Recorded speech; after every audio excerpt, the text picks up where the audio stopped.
Hi guys, welcome back to another video. In this video I'm going to be fitting a Hornby TTS Class 37 sound chip to this newer iteration from Graham Farish of the Class 37.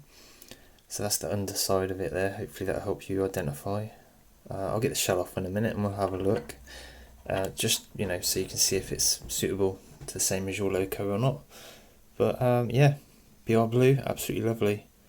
I love the ends of the loco like this, and this model as well has actually got the lights fitted in the end, so that saves one headache for me in fitting lights to the loco. The only headache we have got though is fitting a speaker, the sound chip, and possibly a stay alive. I'm not going to fit the stay alive to start off with because it might not be necessary because of how many pickups are on this loco. They're pretty consistent at picking up power from the track, so we'll just go bit by bit and see what we got. So without further ado, let's go over to the bench and get the shell off. Okay then, well we're over at the bench. What I'm going to do is show you how to remove the shell. It's fairly straightforward. What you're aiming to do is basically pull on the side of the shell, much like most of the locos, and just work your way up with it. Either side, wiggle, wiggle, wiggle, and then the whole thing should slide off. The lights are in the shell, and there's some pads there where they get the power from, and they put the power, or they get their power from these pads on the loco. So it'd be nice if I can keep these and wire a decoder to those pads. You haven't really got to worry about which way round this goes because it can only go on one way, because there's these little indents there and there. On the loco there's actually raised bits of plastic on the shell, so the shell can only go on this way. If you were to put it on the other way round, it would end up being about, it'd be off center just. It'd be like that, hanging over the ends. It wouldn't go properly. Whereas if you put it the right way, it'll go on properly. So anyway, we're going to put that to one side. We don't need to play with the shell yet. What I need to do, the first thing, is to get yourself some photos, because you might find it'll help you later down the road. What I'm going to do, I'll use this video as reference, and also just getting some snips ready. Another thing to do is to remove this battery box. You probably won't need to, but I think it will help later on. So maybe look at, see how it's that little square raised piece there and there, this way up, or that little white piece is down here. Or you're going for this end first to pull out, and then it will all lift off. As easy as that. Again, that can only go on one way, so you can put little markings on if you want to remember it. Again, I shall have this video. So what I'm thinking of doing here is actually snipping the wires. So I'm going to snip these wires here, but I'm leaving a bit of the insulation on the wire so I know which colour goes where. Same for that red one, and the same for this orange one here. This is what I tend to do. It's not necessary because I'm probably going to have to resolder new wires on, but it'll just help me identify what goes where later on. Now, so this blanking chip, now you could put a 6-pin decoder in here and just run it on DCC. I don't think you can actually put a sound chip in here. I think it would be too long. I might be wrong. You could probably get one from YouTube's. They do some great chips on there. But I'm going to go for a Hornby TTS sound chip, which is quite a bit bigger than most things. So what I'm doing is removing this whole PCB.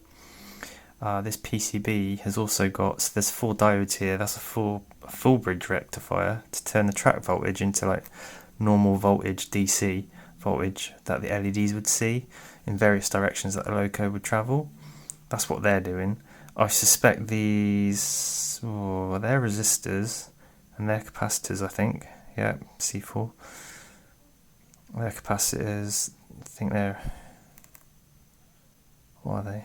Oh god, the name escapes me. I want to say inductors, I think is what they are. Don't worry about it. I'm removing the whole lot. There's a screw here down this end. Now the reason I'm removing the whole lot is just because it's going to be in my way. If I need to add resistors, I will do. I've seen people cutting these chipboards and using a piece of the PCB. That's not for me. I just add my own. So this whole thing will slide up now, and I haven't taken the blanking chip out. And there's our 2 pins there for our motor that's down in there.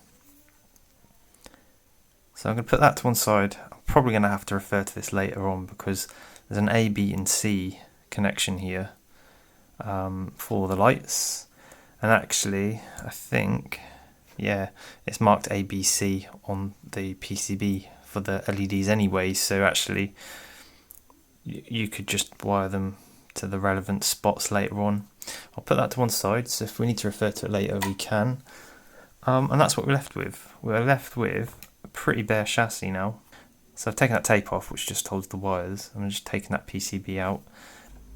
Okay, so that one can come out. So I need to split the chassis apart.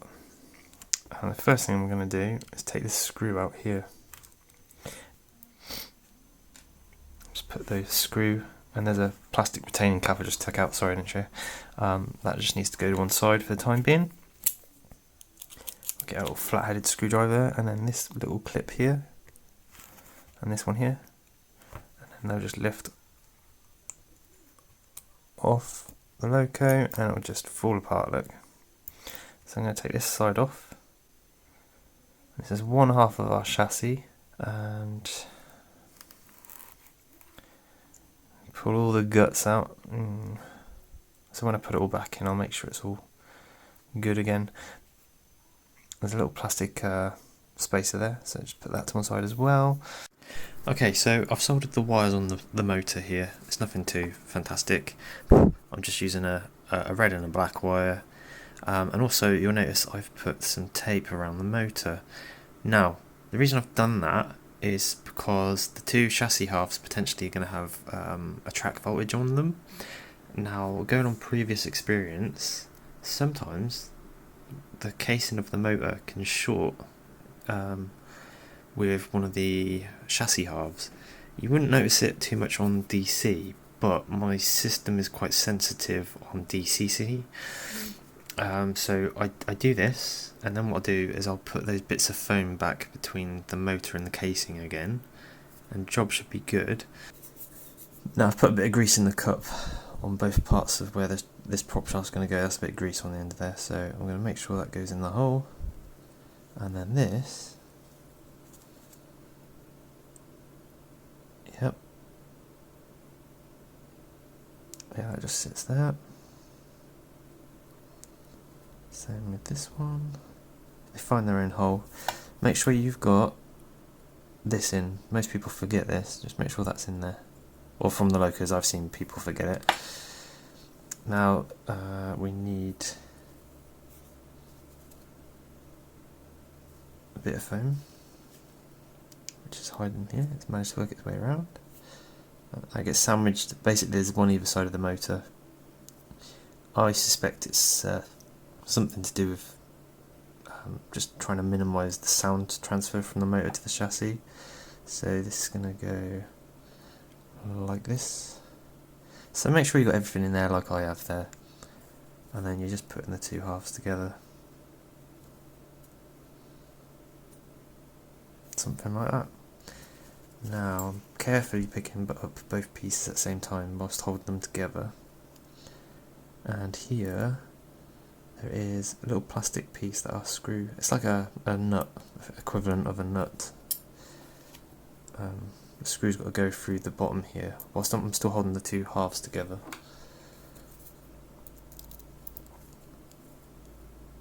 Now just do it till it stops. Okay, that's that. And then also on the top we're going to have these little plastic clips. There's a piece in the middle that's meant to actually sit between the chassis halves. So that's on, that's good. Really like that, that sounded good, that felt good. And that one there as well. So we've got the chassis halves back together. I'm not going to put the bogies on because I think that's going to help me in a minute, just getting it in and out of the shell. So this chip should end up sitting like this. I can fit a speaker in the loco there, but I'm just going to offer the shell up. I'm battling with that little bulge there in the shell, plus all these little wires. It only takes one little wire to give you a misreading on whether it'll fit or not. So this is what I'm doing, I'm putting it in the shell like this, and I don't think it's going to go. Oh wow, yeah, it's in, look. How cool is that? And it's actually, I say rattling's not a good thing, but it's moving around, so it's not actually pushing up on it either. Oh wow, that's fantastic. Okay, so we're back. Now I've done the majority of the complicated, well, half of the wiring anyway. We've got a speaker on. I'm facing the diaphragm part up, and that's just super glued down actually to the masking tape. That's soldered on, the wires are going in there where the speaker wires would be for the TTS anyway. I've done the motor wires in there, and the chip and the speaker are secure, and this fits in the shell. Now the next thing for me to do is to get power from the track. Now clean your bogies up, you know, it's much the same as all of them really, the bogie just pops off, but what you can do is these clip in and out, so just make sure your coupling end is going to be the coupling end, and it clips back in just like that. Just check. It's got a bit of a chatter, so that's good, we want that, not too much obviously. And what you're seeing there, these two little pieces here, of how the bogie gets its power to the chassis. Now I'm hoping here that I can solder some wires to the top of those pads and feed them to the decoder. So that's the first thing I'm going to check.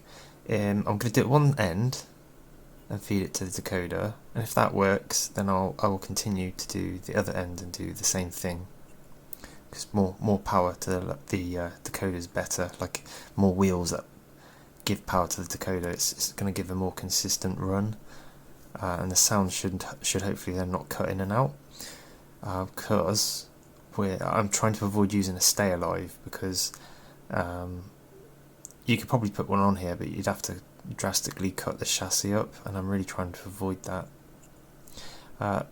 So I'm going to wire some wires from here to here, but the main issue I'm going to face here is the cab actually sits.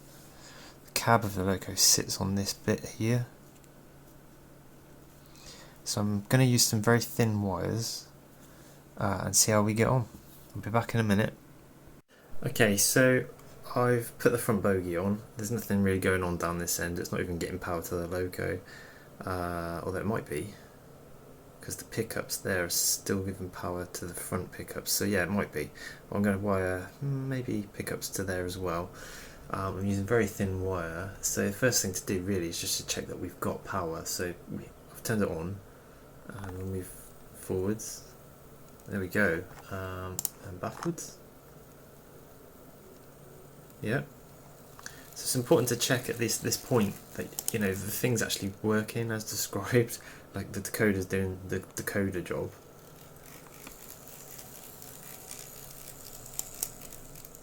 Don't worry about that noise, because I haven't sorted out the front bogie yet. I think it's that's making that get noise. And also, we've got a speaker connected. It's going to sound a bit weird, I would imagine, but I'm going to turn the sound on. Yeah, it's very quiet, because really you've got to seal the top there of the speaker. But we've got sound.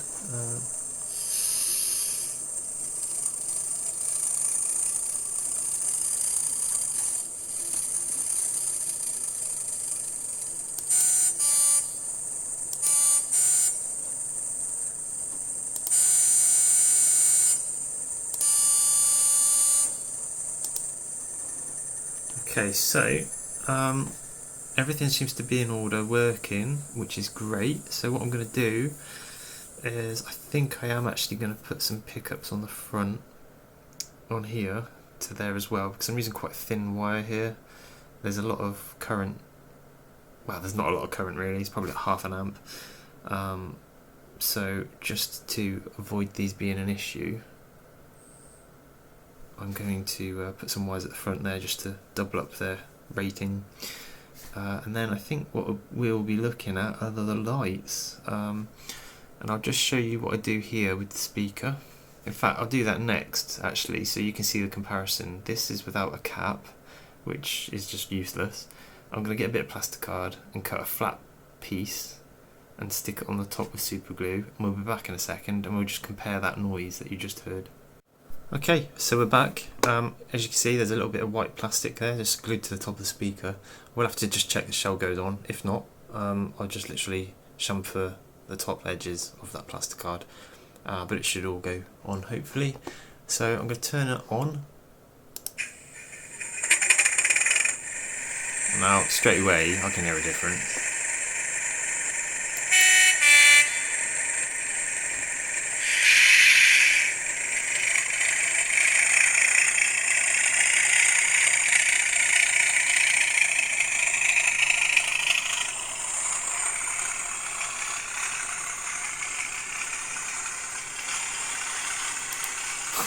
We'll just bring it back.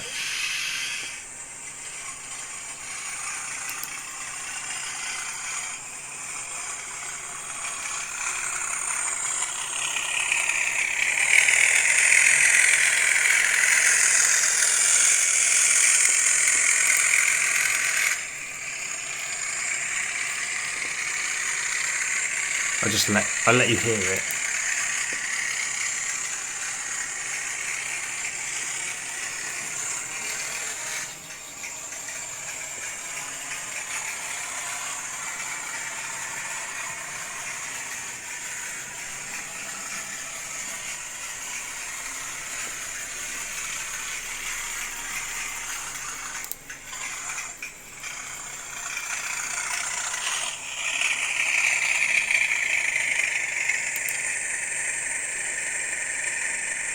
It's a bit noisy, isn't it?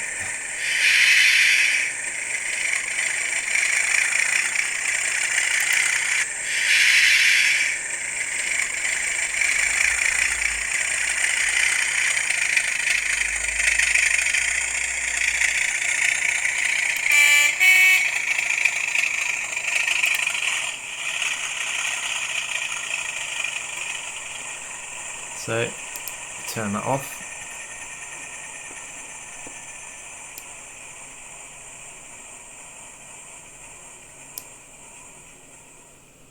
There you go, guys. Actually, just turn the track power off as well. So, that's what we got. I've got to mess with some volumes probably. I can probably turn that up even louder. I think it's a bit too loud. It's just weird, the speakers, you have to like actually seal them shut. The sound actually emulates from beneath them and shaking the plastic, I think. But I'm not happy with just having these as our power to our chip wires. I want to make these a bit more beefy. Now I can add some beefier wires there to here, or I could just add some beefier wires from there to here, or what I'm actually going to do is probably add these little tiny ones. I'm going to add exactly the same I've done at the back, I'll do at the front. But now's a good time. I'm just going to check the shell fits, and if it does, great. You're not going to see any of this, but I think the next thing we're going to do is fit lights. So let's crack on. Okay, so I'm beginning to do the lights. Now I've removed the wires from the back of these pads which connect to the shell. And if you copy what I'm doing, you'll be alright with a Hornby TTS controller. I'll put the resistance of this resistor in the description, but it's soldered there to the middle pin on the back side of it. I've removed the wires, so it's onto the B. Okay, so that is going to be our blue common positive wire there. Like I say, I'll put the resistance in the description, but do the same for both ends, that one and that one. And then it's just a case of wiring it up. So, just like I said, middle pin, resistor, and blue wire, okay? Same for the other end. Now, what I'm going to do is feed, it doesn't matter colour-wise what I'm doing here at the minute. There'll be a wire going in that hole, and there'll be a wire going in that hole. So I've got to feed them front to back. So that's the important one though, because that's the resistance for the lights from our chipboard, from our TTS decoder. Okay, so it's looking like a mess, but basically what you want to do is the middle pin is blue, both ends. And I'll try and get the light a bit better in here. But don't forget there's a resistor both ends there for the blue wire. Now, the pin closest to us is red, and it's also going to be red this end, closest to us. And then the one furthest away from us, I'm using black and black. Okay? Ignore the ABC thing that's on the boards. So the next thing I'm going to do is cut this blue wire, because that's our common positive. So it is literally just a case now of attaching 1, 2, 3 wires. They'll all be cut at strategic points and fed nicely. So it's going to be, basically I've got to cut this wire to solder both ends of it together to solder onto the board. Same for the blue, same for the black. Okay guys, I'll show you the wiring in a minute, but here we are. I've just wired up the lights as per, I'll show you in a second. And let's turn the lights on. Got our forward running light and our tail light down there. The back side of the loco does the same thing. Okay, I'm going to try and zoom in for you so you can see which end's which. See, note the red wire and the black wire. There's the black wire, there's the red wire, and the blue one's in the middle on a resistor, okay? Now, if we go to the other end, the red wire is on the same side of the loco, okay? And you've got the blue wire in the middle, there, and you've got a black wire on our side, closest to us.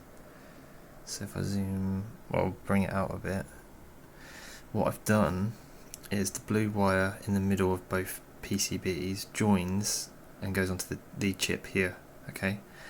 And then the red wire on both ends, like both PCBs, joins and goes onto the PCB there. And then the black wire joins and goes onto the PCB. Can't remember which one it is now. One of them. You can look at the. This isn't like a main how-to, but you can kind of see what I've done there. The wires join and solder onto the board. There's still pins there to wire up cab lights, which I'm not going to do, because I haven't figured out a nice way to get the shell on and off. If I do that, I'll have to hardwire the shell to this. And actually what is important is these little brass pads here. Bend them out a little bit. I'm going to have to bend these out. And I'm also just going to put a dab of super glue on the PCB so it doesn't slide out of the chassis. Because I noticed the lights were intermittent and I thought it was my wiring. It's not, it's just literally them contact pads aren't springing out enough, so that's easily fixed. But that's about it, guys.